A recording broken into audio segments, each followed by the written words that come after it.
Dulce et Decorum Est by Wilfred Owen.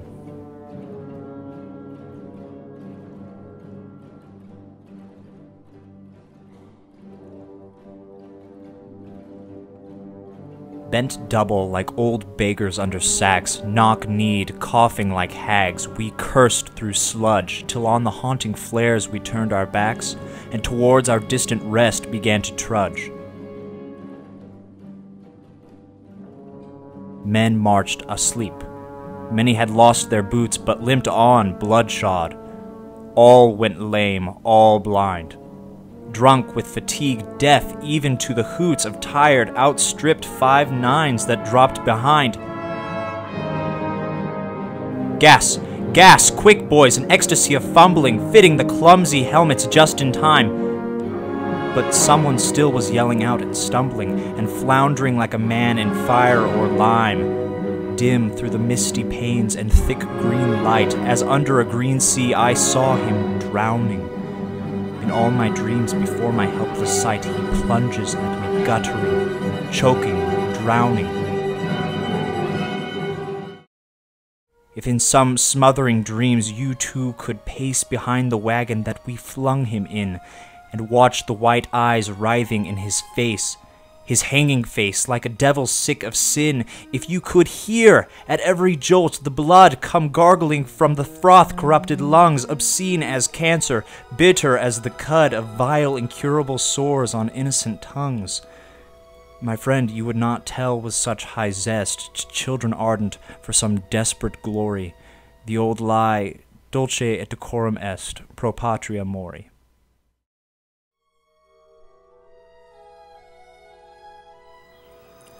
I'm Bob Sedlak, and my uncle, my father's brother Frank, served in World War I. He served, believe it or not, in the cavalry, and he left a diary of his experiences. The diary ends with their landing in France. I think they're not allowed to keep the diary during battle, but some very interesting passages in the diary on the way over.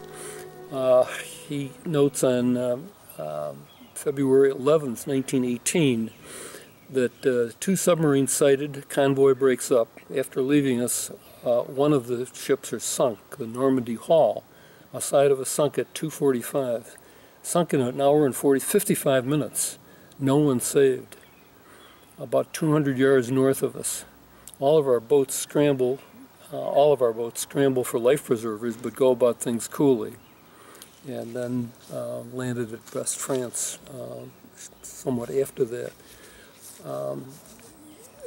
Diary is poignant in many, many ways because he was a very devout Roman Catholic and talks about saying the rosary and being in touch with his family. But it's one of the mementos we have from World War I, and he also left a list of the battles that he was involved in: Verdun, Château-Thierry, Soissons, Pont-à-Mousson, Sector, Saint-Mihiel, Blanquemont, Meuse-Argonne, all of these between May and November of 1918. He survived World War I, came back. After returning to Chicago, he joined the Chicago Police Force and ironically was killed as a Chicago policeman when he stopped a speeding motorist and got out to talk to him, and the motorist started up his vehicle and ran him over. So he survived World War I, but didn't survive the rigors of Chicago. So, thank you. Hi, I'm Mary Pearl. I'm Akanksha. And I'm Alex. We're here to analyze a poem called Dulce et Decorum Est by Wilfred Owen. That's exactly right. Now, we're going to start off. She just read the poem. I did just read the poem. So we would like to know your immediate thoughts on the poem. Thank you for asking me that.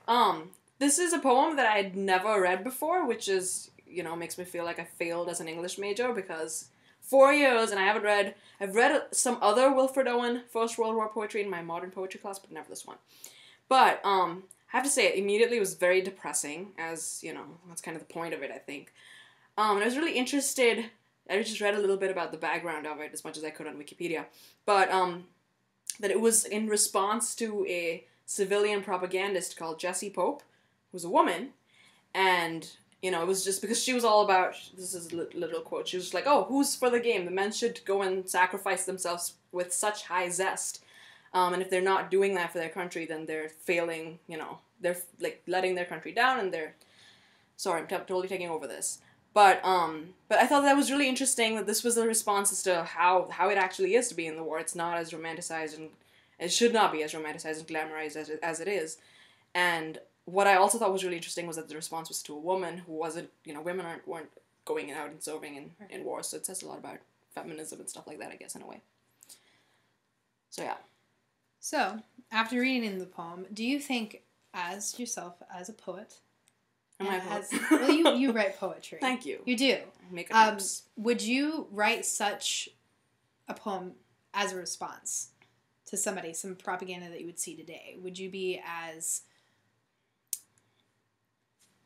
upfront about the issue as he is in his? That's a great question. I think it really depends on, one, the poet, and then two, the time. Like, this was, like, you know, it was written in First World War. It was very necessary. As it was, you know, there's a lot of First World War poetry. Like, there's whole books and, you know, whole poets that only wrote about the war. So I think that this is, like, it's something that is a product of the times, and it's, you know, it's but as like myself as a human being, I would probably, I don't like to pick fights that much. So, but I mean, that said, I am writing a TV show right now in which I talk about all these people that I hate outright. So, don't change any of their names. No, just, so there's that. So good for him. Good for him for taking the stand. Yes. Okay, you kind of answered my next question. So, what are some of the most effective literary devices that you realized that were used in the poem? That is a great question. Okay, one thing I really liked was the last line. I mean, of course. Before the Latin. It's like the old lie with L capitalized. That was very, you know, it was just economy right there, old lie, because it's, you know, this thing that's recycled, this statement. And it's obviously a lie. I really, really thought that was very provocative. I also really liked the whole section about the man and what's actually happening to him. You know, watch the white eyes writhing in his face, his hanging face like a devil sick of sin. It's very, like, there's a lot of really, really strong images there.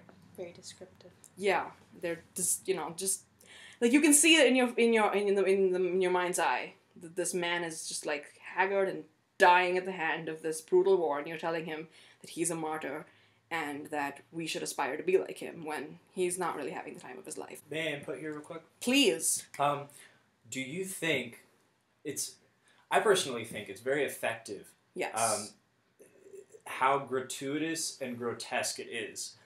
Even though it's dramatized, but I think the fact that Wilfred Owen himself was a soldier adds credibility to it. Yes. So we might think that it's almost a caricature, but I think it's very necessary to get the point across. Probably he's writing from his own personal experience.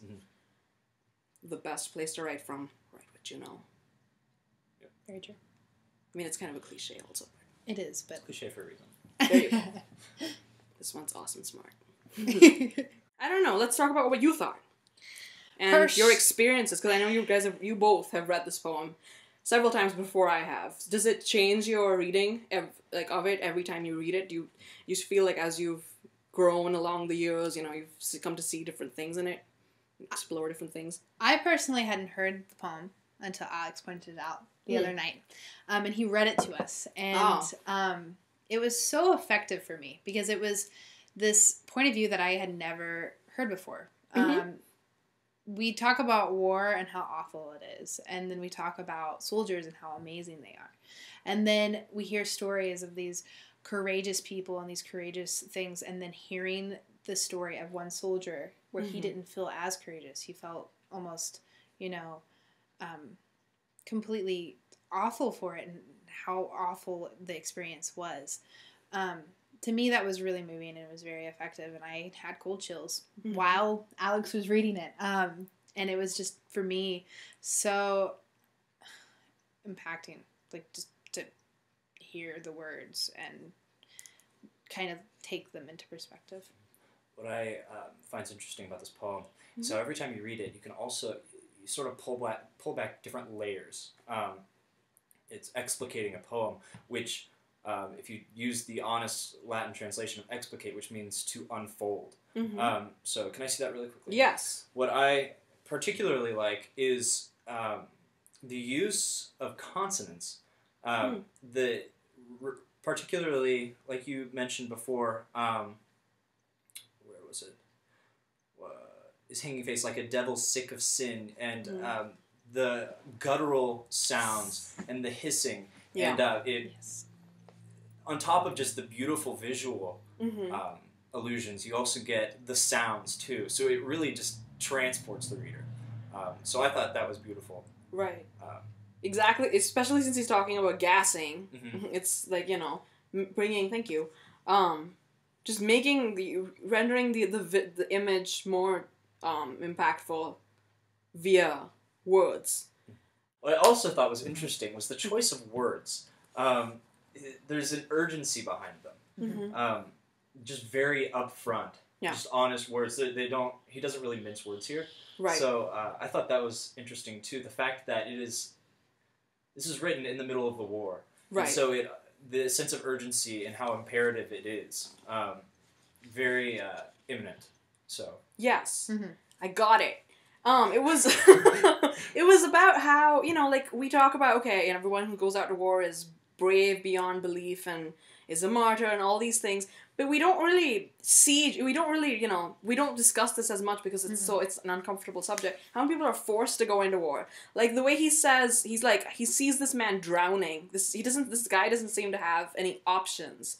And a lot of people at the time were like, men didn't really have a choice. They had to go to war. It was, you know, it was like, and then for the Second World War, for instance, when women started taking over, and doing the men's jobs because there weren't enough men to do factory work and that sort of thing. So it's, I think it also just like makes that point clear. Like this isn't a lifestyle anyone should choose. War should just not, you know, it shouldn't exist, but that's an idealistic world. But it's not something that you should, you want to experience. Yes, exactly. Definitely. It goes back to the, like what you said in the first place, about how romanticized and glorified it is. And with that ending stanza, can I say it really quickly? Yes, with the, absolutely. My friend, you would not tell with such high zest to children ardent for some desperate glory. So it's sort of just to shut down those delusions of grandeur, the old lie, Dulce et decorum est pro patria mori. And just a little other addendum.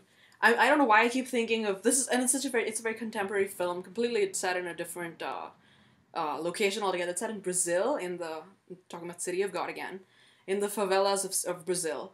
And it's basically about these little children who, you know, like 6-year-olds and 7-year-olds who are like acquiring guns and causing shootouts and stuff like that because they all see their older brothers in gangs, and they start, you know, respecting that. They think that that's the way to live the life of a noble person.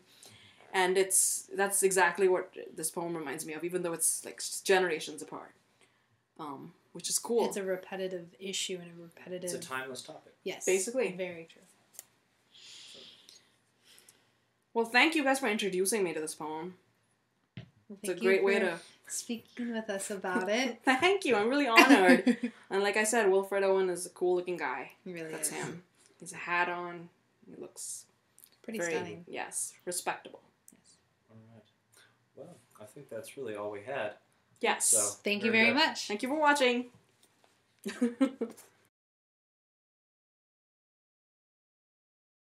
Wilfred Owen was one of the famous World War I poets, English poet, and in this particular poem he's describing the really muddy, difficult days of a World War I soldier, and he ends with the ironic line, Dulce et decorum est pro patria mori. It's sweet and appropriate to die for the fatherland.